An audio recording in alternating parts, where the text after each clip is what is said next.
네, 생명의 말씀, 예수는 그리스도라는 제목으로 오늘 말씀 나누도록 하겠습니다.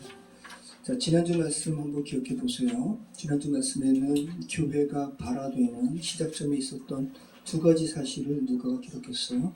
첫째는 가난한 자가 없게 될 것이라는 신명기의 말씀이 성령 받은 예루살렘의 교회 성도들이 자발적으로 물건을 나누고 통용하는 이 사랑의 공동체를 이름으로 가난한 자가 없게 되었습니다. 신명기 말씀이 현실화되었어요.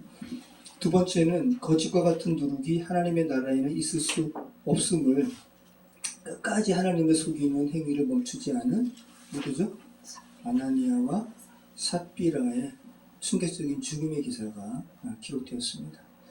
우리는 이같이 가난한 자가 없도록 사랑의 나눔이 현실화된 사건과 또 하나님 앞에 마땅한 경외심과 왕이신 하나님 앞에 인간이 어떤 존재로 서야 하는지를 말씀하는 아나니아와 삽비라의 이 사건을 통해서 하나님 나라가 어떤 나라인지를 우리는 알게 됩니다.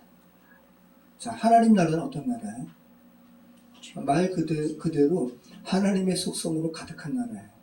그죠? 네. 그래서 하나님의 나라에는 죄된 인간의 속성 중 어느 것 하나라도 일절 없어야 되는 나라가, 일절 없는 나라가 하나님 나라입니다. 정말 하나님 나라는 인간의 나라와 같지 않습니다. 그래서 어떻게 그런 나라가 있을 수 있어 라고 자신의 잣대로 하나님의 나라를 평가해서는 안 돼요. 오히려 지금 내가 하나님의 나라와 얼마나 큰 갭을 지금 갖고 있는가, 내가 지금 하나님 나라와 큰 차이를 보이는 자신에게 주목해야지, 자신의 죄된 생각으로 어떻게 그런 나라가 있을 수 있어라고 하나님 나라를 자신의 잣대로 평가하면 안 된다는 겁니다. 오늘 본문도 그렇습니다. 하나님의 나라를 경험하기 전 같으면 전혀 할 수 없는 행동들을 이제 사도들이 합니다. 40에 하나 가만 매거든요. 40대 맞으면 죽을 수도 있기 때문에 40에 하나 가만 매. 그럼 몇 대예요? 39대. 39대 매를 맞고 또 예수님을 증거하는 거예요. 그 예수님 하나님 나라를 경험하기 전 같았으면 전혀 할 수 없는 행동이거든요. 오늘 그 행동 그대로 한다는 말씀이죠. 자, 오늘 본문은 그러한 내용이라는 거예요. 하나님의 나라에, 완전히 하나님 나라에 사로잡힌 이들과 죄된 세상의 대조로 가득한 본문이 오늘 본문이라는 것. 자, 어떤 내용인지 같이 한번 살펴보도록 하겠습니다. 사도행전 5장 12절로 우리 12절로 16절까지 같이 한번 읽어보겠습니다.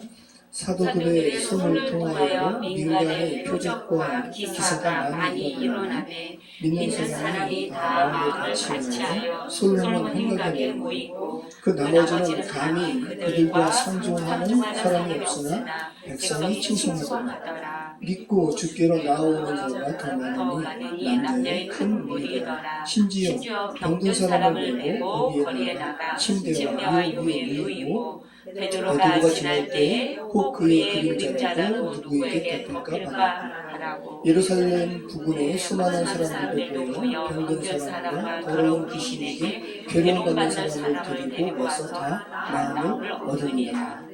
네. 자, 계속되는 생명의 전파에 대한 기사로 가득 차 있습니다. 자, 사도들의 손을 통해서 민간의 표적과 기사가 많이 일어나서 믿는 사람이 많게 되었어요. 그래서 솔로몬 행각에, 동쪽이라고 그랬죠? 네, 동쪽에 그 넓은 광장에 사람들이 모였습니다. 그런데 어떤 사람들은 모이지 않았다 그러죠? 그 나머지는, 그죠? 그 나머지가 어떤 부류예요? 성전의 봉사자들, 대제사장, 제사장 그룹들, 또 사두개인들, 이런 사람들은 하나님의 역사가 펼쳐지는 것에 감히 상종하지 못했다고 표현하고 있어요. 거룩한 경외심이 있는 곳이에요. 이제 감히 상종하지 못하는 거예요. 자, 여러분, 여기서 12사도들에 의해서 표적과 기사가 많이 일어났다고 기록하잖아요. 누가가. 표적은 뭐죠? 표적은 뭐예요? 기적과 표적의 차이는 뭐예요? 여기 지금 이적, 기사는 테라스라는 말이에요. 경이로움이에요. 정말 기적이에요. 그럼 표적은 뭡니까? 그 사람을 집중. 정확하세요. 표적은 그 사람을 집중한 어떤 사람이에요, 그럼? 내 마음에 미운 사람이든 좋은 사람이든 네. 표적이 될수 그럼 오늘 있는 본문을 통해서 사도들이 표적과 기사를 이렇게 나타냄으로 말미암아 믿는 사람이 많았다고 할 때 이 표적은 어떤 사람을 드러내는 표적이거든요. 예수님을 드러내는 표적. 예수님이 왕이신 분, 이 세메이온이라는 겁니다. 자, 예수님이 하나님 되심을 증거하는 사복음서가 뭡니까? 사복음서의 하나가 뭐죠? 누가는 예수님께서 인간으로 오신 것 증거하는 거고, 마가복음은 예수님께서 인간의 종으로 오신, 마태복음은 왕으로 오신 예수님. 자, 그러면 예수님께서 예수님 이코로 하나님이심을 증거하는 사복음서는 뭐죠? 요한복음. 요한복음의 첫 번째 되는 표적이 뭐예요? 그렇죠. 예수님의 하나님 되심을 드러내는 첫 번째 표적이 가나의 혼인잔치. 제가 김하수 권사님 따님 결혼식 때 요 말씀 본문으로 말씀 증거할 거예요. 기도해 주세요. 가나의 혼인잔치. 자, 이 하나님의 메시아 되심, 또 유대인들이 십자가형에 내어 죽인 예수님께서 그리스도이심을 증거하는 표적을 주님께서 허락하셨다는 거예요. 그래서 하나님의 살아계심을 나타내는 이적을 본 이들이 더 많은 하나님의 온전케 하심을 경험하고자 병든 사람을 침상체에 메고 와가지고 거리에 이렇게 사도들이 지나가면 사도들의 혹시 그림자에도, 그러니까 사도들의 능력이 있다는 게 아니죠.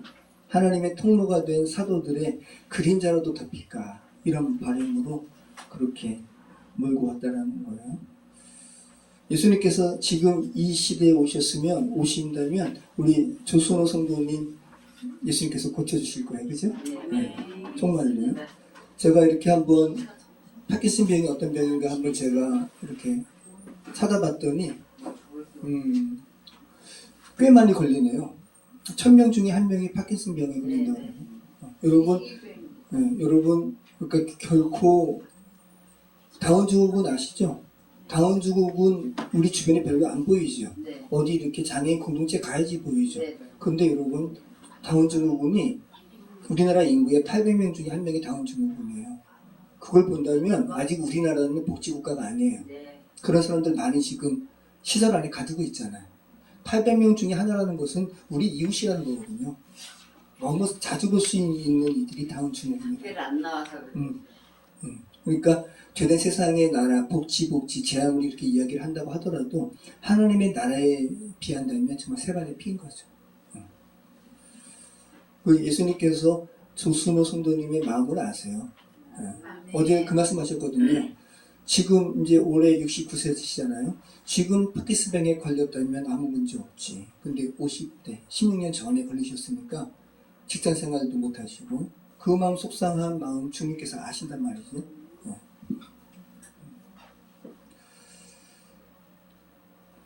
자, 그런데 어떤 이들은 아까 드린 말씀처럼 성전 봉사자들은 성전의 봉사함으로 말미암아 기득권, 이득을 취하는 이들은 감히 상종하지 못했더라. 이 말씀을 여러분 들으면서 우리가 창세기 살펴봤을 때 어떤 부류가 생각이 나죠? 12아들이 모여가지고, 그죠? 교회를 이루는 그 잔치에 애굽인들은 히브리인들을 뭐하게 여겼더라고요? 역겹게 여겨서 토해봐 했다고 그러죠. 그래서 함께 음식상을 차리지 않았다고. 그것과 지금 같은 맥락이죠. 항상 죄된 세상에 주의 복음이 선포될 때는 두 가지 부류로 나뉘어요. 하나님의 복음에 참여하는 이들, 그것을 터부시해서 거부하는 이들. 자, 우리 17절, 18절 같이 한번 읽어보겠습니다. 대제사장과 그와 함께 있는 사람, 즉 사두개인의 강파가 다 마음에 시기가 가득하여 일어나서 사도들을 잡아 옥에 가두었다. 자, 그리고는 아주 빠르게 이후의 전개 과정은 누가가 기록합니다.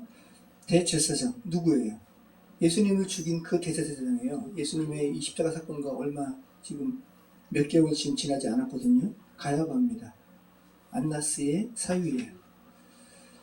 자, 이 가야바와 성전의 이권을 위해서 일했던 성전의 이권으로 이렇게 하여튼 자기 기득권을 누렸던 사두개파 사람들의 마음에 뭐가 가득했다? 시기가 가득했다. 그래서 하나님의 역사를 증거하는 사도들을 잡아다가 옥에 가둬요. 하나님을 섬기는 이들인데 오히려 하나님의 일을 하는 이들을 시기가 가득해가지고, 이 헬라어로 젤로스라는 말이에요. 자, 영어 단어 시기가 뭐예요? 질러시. 이 헬라어에서 온 거죠. 젤로스. 자, 우리말은 이걸 또 열정으로도 번역을 했는데, 여러분, 열정은 좋은 거예요. 그죠? 이 시기심의 다른 말은 또 열정이기도 하거든요. 그런데 대제사장과 사두개인의 이 열정은 정말 나쁜 열정이죠. 그죠? 하나님의 일을 회방하는 열정이니까. 열정적인 것이 다 좋은 건 아니라는 거. 지금 전순아 집사님은 열정으로 가득 차 있어요. 주의 복음을 전하는 네. 열정으로. 안경을 안 가져서 글씨가 잘 안 보여. 네. 다음 것 좀 갖고 와야 되겠습니다. 네. 큰 성경 보셔도 돼요. 여기 큰 성경. 이것도 큰 글자인데 이게. 네. 다음에 가져오세요. 네. 돋보기. 자, 이들의 내면을 생각해 볼 필요가 있어요. 대제사장과 사두개인들. 이들은 성전 안에서 행하는 예배 행위로 먹고 사는 사람들이에요. 그래서 이들은 성전에 모이는 무리들의 관심이 있어요. 그래서 예수님이 이렇게 공생애를 할 때 무리들이 많이 예수님을 추종했잖아요. 그럴 때 항상, 그죠? 사두개인도 있고, 왜냐하면 바리새인도 있는 거예요. 자신들은 이 무리로 말미암아 먹고 사는데 이 무리가 지금 예수님을 향하니까 계속 같이 보는 겁니다. 그래서 예수님의 행위를 책잡으려고 계속 하죠. 그리고 결국은 죽이는 거예요. 자, 이들은 지금 예수님을 지금 혐오해요. 또 예수님의 이름을 증거하는 이들을 또 혐오합니다. 왜 그래요? 예수님께서 공생의 사역을 하실 때 나와 하나님은 하나다. 성전을 헐라, 이 성전을 헐라, 내가 사흘 만에 다시 세우리라 라고 하면서 이들의 어떠한 삶의 터전이 되는 이 성전을 터부시하는 듯한 발언을 한 예수님을 이들은 죽였단 말이죠. 그리고 이 예수님의 이름이 사라지길 바랬는데 이들에 의해서, 사도들에 의해서 예수님의 이름이 다시 이렇게 증거되니까 너무 싫은 거예요. 그래서 이들을 잡았습니다. 성전 경비대를 시켜가지고 붙들었다가, 이제 베드로와 요한이 아니죠. 12 사도들이에요. 사도들도 똑같이 솔로몬 행각에서 예수님을 증거하는 겁니다. 그리고 성전 경비대에 의해서 붙들려서 옥에 갇혔습니다. 이 옥은 어떤 옥이에요? 예수님이 갇힌 옥이고, 또 얼마 전에 남에서 안전병이 된 자를 고친 그 베드로와 요한이 갇혔던 옥이에요. 자, 여러분, 하나님을 믿는다고 해서 핍박과 박해가 사라지는 것이 아니라는 것. 오히려 그 가운데서 더 담대함을 주님께서 주신다는 것. 우리의 기도가 어떤 차이가 있는지 생각해 보시기 바라요.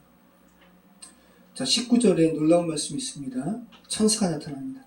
자, 같이 한번 읽어보겠습니다. 19절, 20절. 주의 사자가 밤에 옥문을 열고 끌어내어 이르되 가서 성전에 서서 이 생명의 말씀을 다 백성에게 말하라 하며.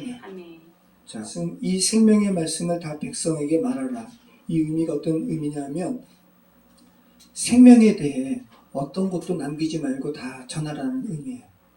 주의 천사가 나타났다는 거예요. 자, 경비대는 지금 밖에 있어요. 주의 천사가 옥문을 열어서 사도들을 옥문 밖으로 나오게 하고, 그리고 말하는 겁니다. 너희 성전에 가서 성전에 서서 생명의 말씀을 다 증거하라. 자, 이 생명의 말씀, 그죠? 옥에 갇힌 사도들을 풀어내서 천사가 말한 이 단어가 생명의 말씀이라는 거잖아요. 생명의 말씀을 전하라라는 것은 생명의 말씀을 듣는 이들은 지금 죄로 인해서 죽어 있다는 거죠. 죽은 세상에 가서 생명의 말씀을 너 하나도 가감없이 남김없이 다 전해야 된다라고 지금 주의 천사가 말하고 있습니다. 그래서 생명의 말씀을 전하는 것이 성령께서 당시의 교회에 갖고 계신 최대의 관심사라는 거 우리 알게 됩니다. 자, 사도행전의 시대의 교회나 지금의 교회나 하나님 보시기에는 똑같아요. 주의 천사가 지금도 교회에 대해서 말하는 내용은 뭐겠어요? 생명의 말씀을 남김없이 다 전하라. 이 하나님의 관심사에 여러분의 관심사는 지금 어떻게 지금 매치되고 있는지 한번 생각해 보시기 바라요. 자, 성경의 천사들이 어떤 존재로 나와요? 제가 우리 재현이에게 천사 같은 우리 재현이라고 하면 재현이가 뭐라고 얘기했냐면 천사보다 더 귀한 존재야 라고 얘기했어요. 맞는 말이죠? 우린 천사가 더 높은 존재인 것 같은데 그렇지 않아요. 우리가 천사보다 더 귀한 존재예요. 천사는 하나님의 백성을 섬기라고 지으신 영적 존재예요. 자, 히브리서 2장 14절에 그렇게 이야기하죠. 자, 한번 보시죠. 히브리서 1장 14절. 신약 성경 353페이지 353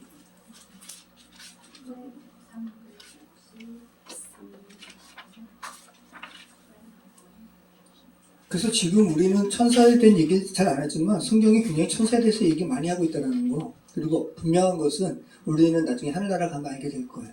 우리를 얼마나 주의 천사가 보호하셨는지를. 자, 같이 한번 읽어보겠습니다. 모든 천사들은 섬기는 영으로서 구원받을 상속자들을 위하여 섬기라고 보내심이 아니냐. 네, 천사는 주의 상속자들, 주의 성도들을 섬기라고 보내신, 섬기라고 창조하신 주님의 영적 존재입니다. 자, 이 천사 중에 한 사람, 천사장, 천사 가브리엘은 또 어떤 역할을 했죠? 하나님의 메시지를 증거했어요. 그죠? 누가복음 1장 26절 제가 읽을게요. 여섯째 달에 천사 가브리엘이 하나님의 보내심을 받아 갈릴리 나사렛이란 동네에 가서, 네, 그리고 이제 수태고지를 이야기하죠. 자, 그 다음에 천사는 또 어떤 일을 합니까? 하나님의 백성을 보호합니다. 다니엘서 6장 22절. 다니엘과 그 친구들을 사자굴에 넣었잖아요. 그 얘기하는 거예요. 같이 한번 읽어보겠습니다. 다니엘서 6장 22절. 나의 하나님이 이미 그의 천사를 보내어 사자들의 입을 봉하셨으므로 사자들이 나를 상해하지 못하였사오니 이는 나의 미조금이 그 앞에 명백함이 오며 또 왕이여 나는 왕에게도 해를 끼치지 아니하였나이다.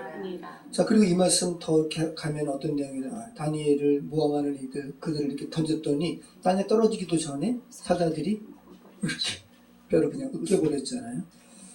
제가 이번에 이렇게 처갓집 왔다 갔다 하면서 콜로세움에 대한 걸 제가 많이 봤어요. 여러분, 콜로세움이 대단한 거예요. 콜로세움 지금도 3분의 1이 남아있죠. 그런데 이게 완공이 됐을 때 이 콜로세움 건축 기념 관람하는 거를 100일 동안 했어요.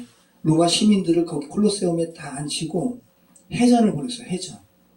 콜로세움 밑에 물을 공급하는 거를 해가지고 물을 채우고요. 원래는 이제 해전이 어떻게 보였냐면 로마 군인들이 승전하고 오잖아요. 해전으로도. 그러면 해변가에 나와가지고 실제 장원 노예들과 이 해전해가지고 실제 그 위에 올라타가지고 죽이는 이 해전을 벌였는데 이것을 콜로세움 경기장 안에 물을 채워가지고 거기서 해전하게 한 거예요.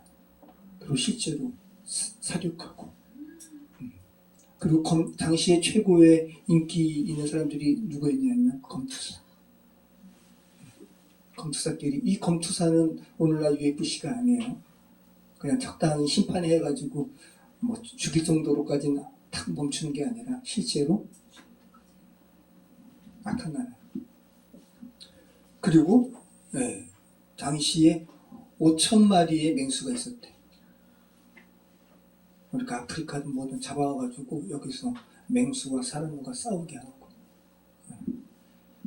자, 아무튼 이건 바벨론 시대지만 다니엘과 그 세 친구들이 사자굴에서도 주의 천사가 보호하셨다.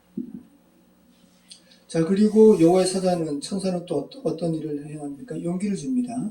창세기 16장 17절 말씀 보면 하갈에게, 그죠?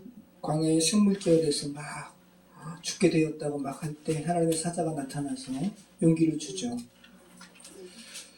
그리고 또 주의 천사는 하나님의 택한 백성을 인도하는 역할을 합니다.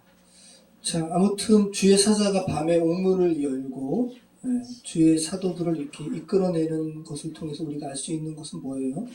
하나님은 어떤 문도 여실 수 있고요. 그리고 또 하나님 앞에 어떤 난제도 풀지 못할 난제는 없다라는 거 우리 알게 됩니다.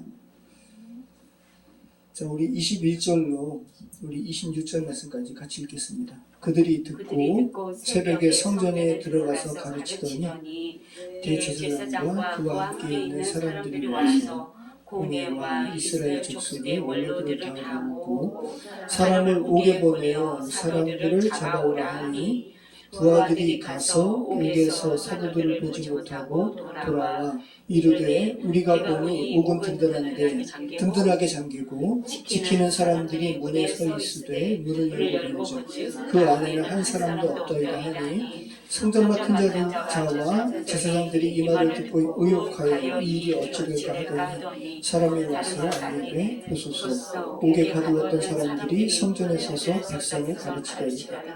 아니 성전 맡은 자가 부하들과 같이 가서 그들을 잡아왔으나 강제로 못하면 백성들이 돌로 칠까 두려워하더라. 자, 주의 천사가 이렇게 풀어줬어요. 그리고 이들이 새벽에 성전에 들어가서 자, 그러면 몇 시에요? 5시, 6시. 6시에는 이제 이때부터 이제 읽어 시작하는 거니까. 네. 그러면서 이제 이미 이때부터 사람들이 모여온 거예요. 네. 모여와서 하나님의 말씀을 지금 이들이 가르쳤다고 이야기하죠. 그리고 이 사실을 대제사장과 사두개인들은 몰라요. 그러면서 어떻게 하는 겁니까? 공회를 모으는 거예요. 사도들을 다시 이제 신문하려고. 자, 공회가 사내들인 공회라고 그러잖아요. 이 사내들인이라는 게 헬라어를 우리말로 이렇게 번역한 거예요. 그대로 소리내는 소리 그대로. 이 공회가 뭐냐면 헬라어로 슈네드리온을 사내들인 거 우리가 이렇게 번역을 했다고요. 두 가지 단어의 합성어입니다. 순이라는 헬라어, 함께라는 의미예요. 함께. 그리고 헤드라이오스, 앉다. 함께 앉는 거. 이게 공회라는 거예요. 이 헤드라이오스, 이거의 합성어가 슈네드리온. 이것을 우리말로 사내들인으로 번역을 했다는 거예요. 다시 공회를 소집을 했습니다. 네. 이미 풀려나서 성전에서 새벽에 가르쳤잖아요. 그죠? 어떤 말씀에 대해서 가르쳤어요? 아까 주의 천사가 뭐라 그랬죠? 생명의 말씀에 대해서 남김없이 다 전하라고 그랬잖아요. 생명의 말씀이 여러분 누구세요? 예수 그리스도. 생명의 말씀이 예수 그리스도예요. 요한일서 1장 1절 보시죠. 요한일서 1장 1절.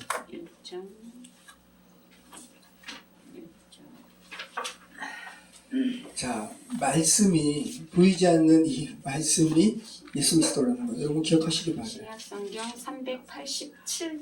같이 읽겠습니다. 태초부터 있는 생명의 말씀에 관하여는 우리가 들은 바요, 눈으로 본 바요, 자세히 보고 우리의 손으로 만진 바라. 네. 이게 사도 요한이 아니에요.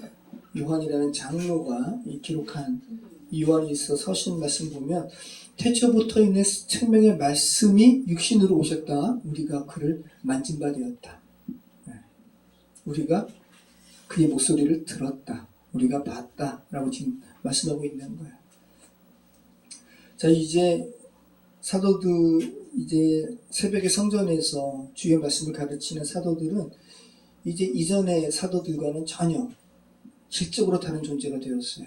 이제는 주의 말씀을 증거하지 못하도록 협박하는 세상의 이러한 협박을 이제 초월한 존재가 되었습니다. 이제 그들에게 있어서 가장 우선순위는 누구예요? 예수님, 하나님 아버지. 네.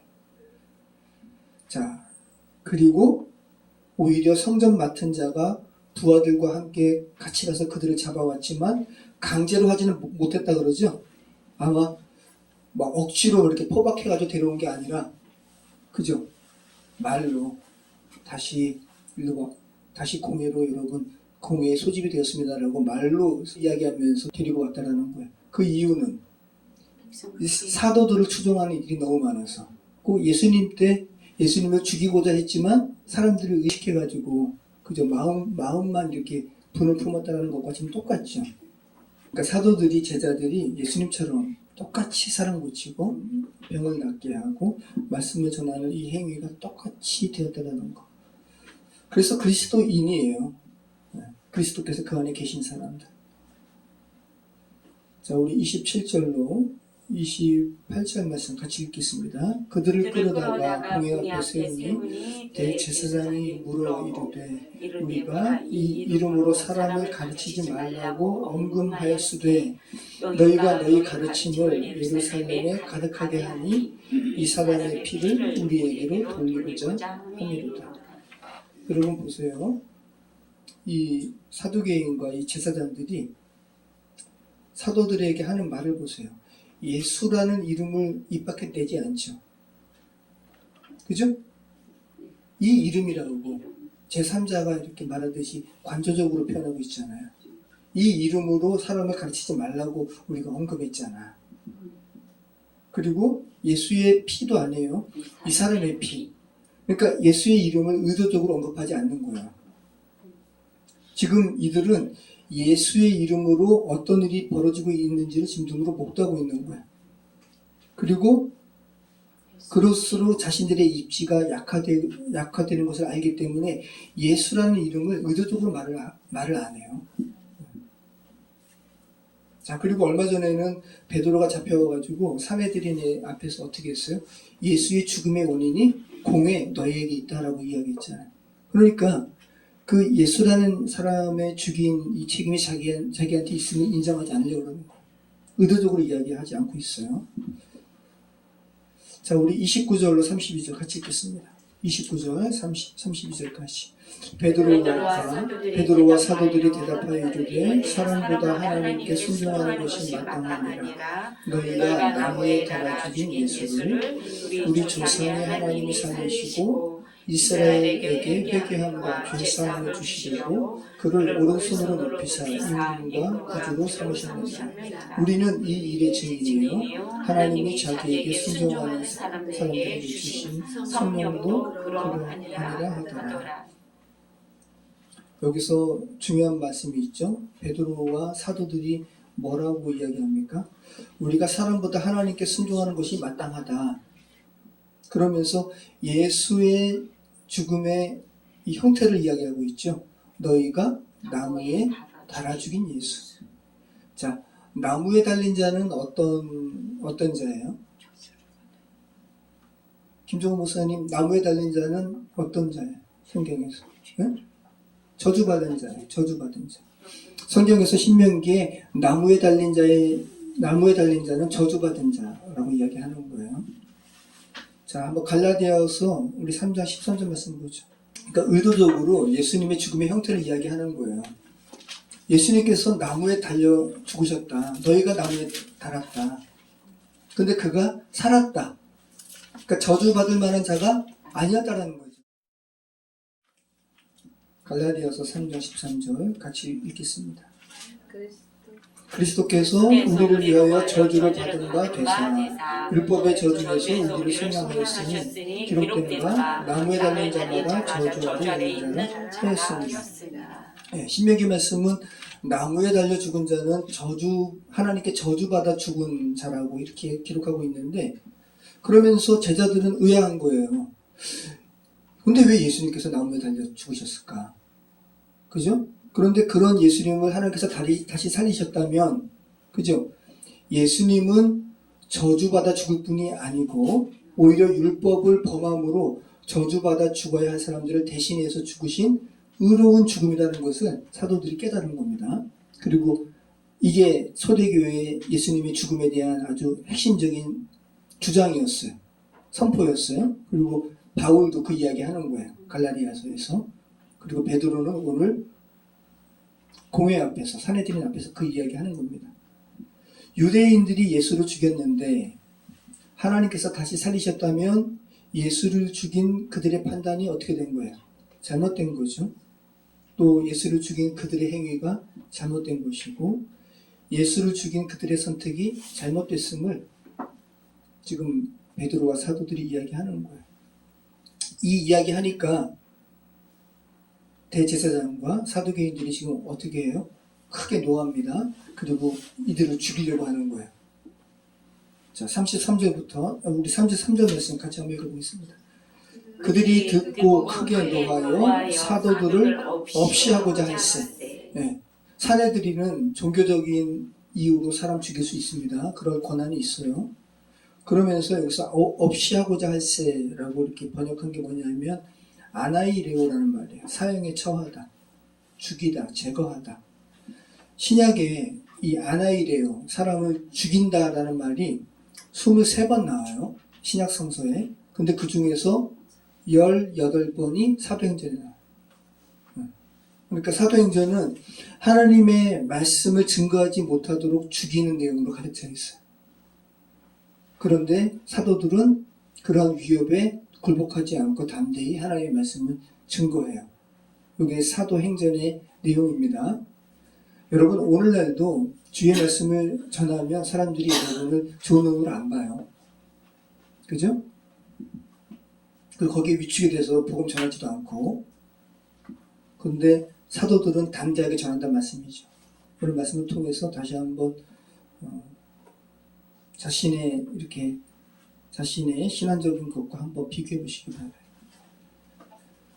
자, 이 아나이레오라는 말이 처음 신약 성경에서 나온 게 뭐냐면 헤롯이 유아들을 죽이는 내용이 처음 나왔습니다. 마태복음 2장 16절 제가 읽을게요. 이에 헤롯이 박사들에게 속은 줄 알고 심히 노하여 사람을 보내어 베들레헴과 그 모든 지경 안에 있는 사내 아이를 박사들에게 자세히 알아본 그때를 기준하여 2살부터 그 아래로 다 죽이니. 요거 아나이레오예요. 신약 성서에 23번 나오는데 처음 쓰인 겁니다. 그리고 18번이 다 사도행전에 쓰였다. 이렇게 사도들을 죽이려고 하니까 바리새인 가말리엘이 이제 공회 중에 이제 율법사죠. 율법사를 대표한 가말리엘이 여기 있었습니다. 가말리엘이 등장해가지고 이렇게 이야기합니다. 우리 34절부터 40절까지 한번 읽어보시죠. 40절까지 같이 읽겠습니다. 바리새인 가말리엘은 율법 교사로 모든 백성에게 존경을 받는 자라. 공회 중에 일어나게 하며 사도들을 잠깐 밖에 나가게 하고 말하되 이스라엘 사람들아 너희가 이 사람들에게 대하여 어떻게 하려는지 조심하라. 이전에 그다가 일어나 스스로 선전하며 사람이 400명이나 따르더니 그가 죽임을 당하며 따르던 모든 사람들이 흩어져 없어졌고 그 후 호적할 때 갈릴리에 유다가 일어나 백성을 꿰어 따르게 하다가 그도 망하는지 따르던 모든 사람들이 흩어졌느니라. 이제 내가 너희에게 말하노니 이 사람들을 상관하지 말고 버려두라. 이 사상과 이 소행이 사람으로부터 났으면 무너질 것이요 만일 하나님께로부터 났으면 너희가 그들을 무너뜨릴 수 없겠고 도리어 하나님을 대적하는 자가 될까 하노라 하니 그들이 옳게 여겨 사도들을 불러들여 책찍질하며 예수의 이름으로 말하는 것을 금하고 놓으니. 자, 가말리엘 이 바울의 스승이에요. 네. 바울이 자신의 바리새인으로서 얼마나 자기가 교육받았는지를 이야기하면서 내가 가말리엘의 문화에 있었다라고 이야기하죠. 유대인들이 굉장히 존경했던 사람이에요. 이 가말리엘이 사도들을 죽이려고 하니까 이게 지금 가말리엘이 교회를 지지하는 게 아니에요.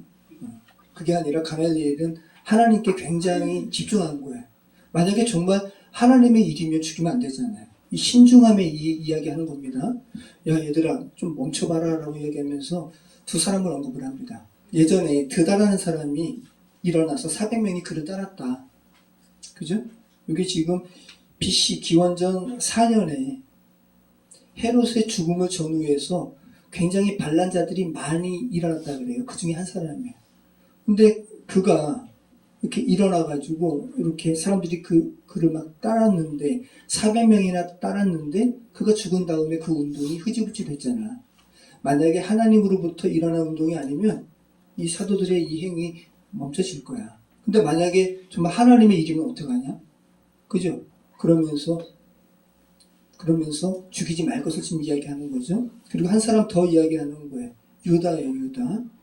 유다라는 사람이 요게 이제 주후 6년에 아우구스투스 황제 시절에 그 세금 징수를 위해서 호적을 이렇게 조사했어요. 이때 유다라는 사람이 또 일어났다는 거예요. 근데 이 운동도 금세 희들어졌다는 거죠.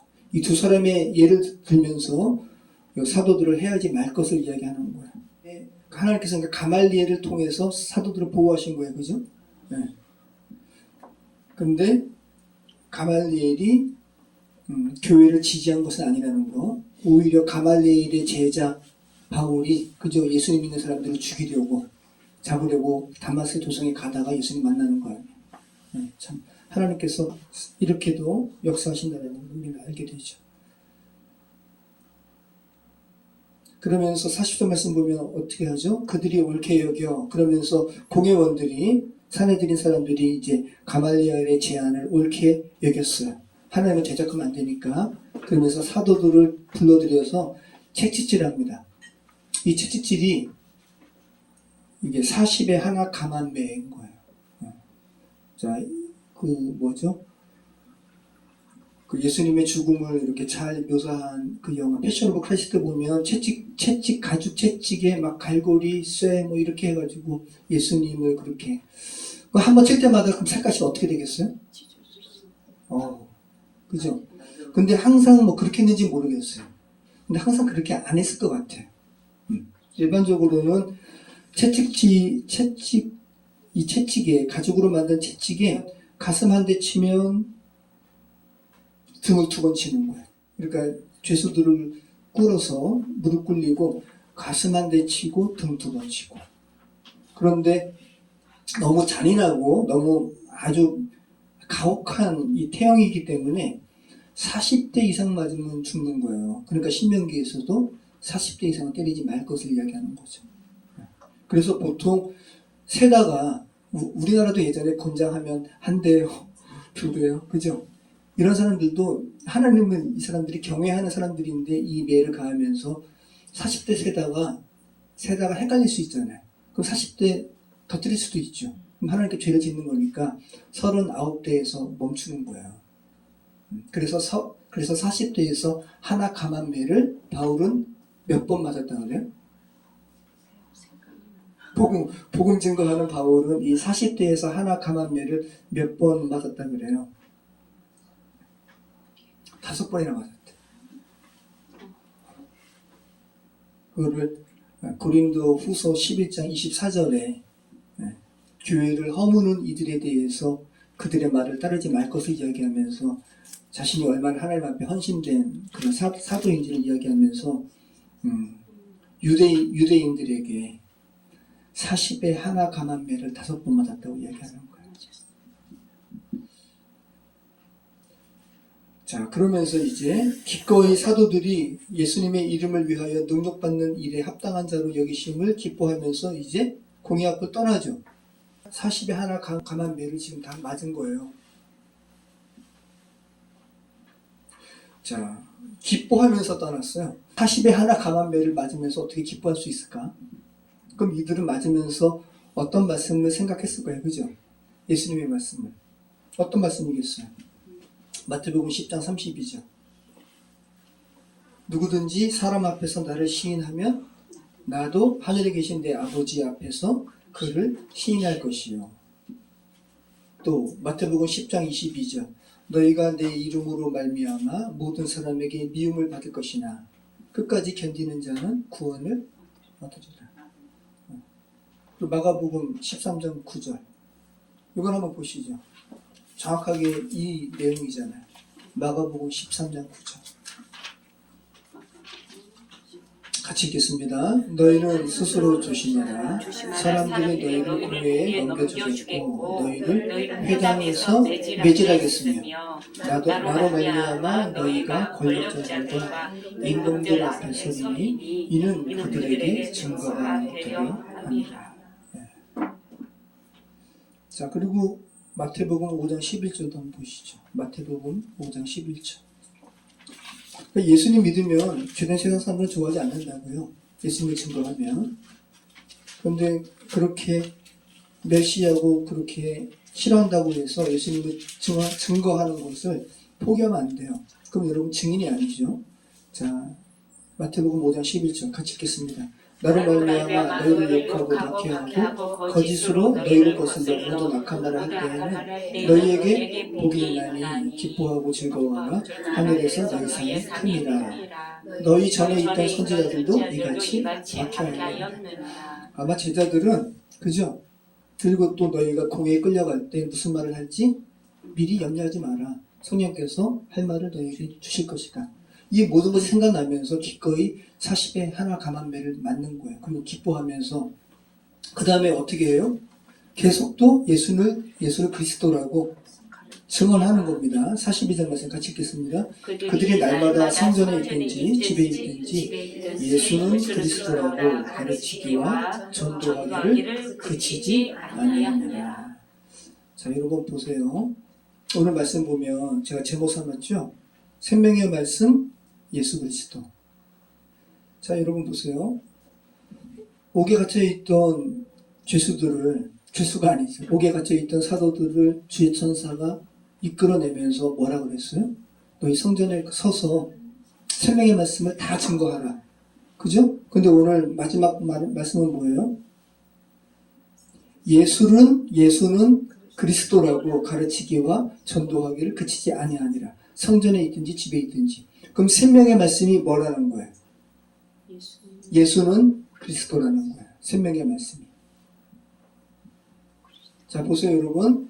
생명의 말씀이 예수는 그리스도라는 거예요. 여러분이 세상에 나가서 예수는 그리스도세요라고 사람들에게 전할 때 이 말씀이 그들에게는 생명의 말씀이라는 거예요.